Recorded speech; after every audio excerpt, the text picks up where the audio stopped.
عشق به مرگش هم دوست داره. همینطوری که دوست داره زندگی آبرومندی داشته باشه، دوست داره مرگ روسفیدی و آبرومندی هم داشته باشه.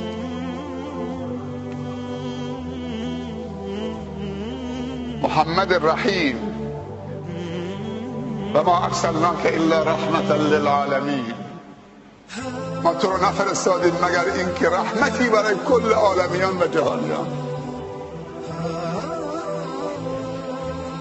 در حکومت عدل الهی و نبوی حتی مورچه هم محترمه. میازار موری که دانه کش است که جان دارد و جان شیرین خوش است.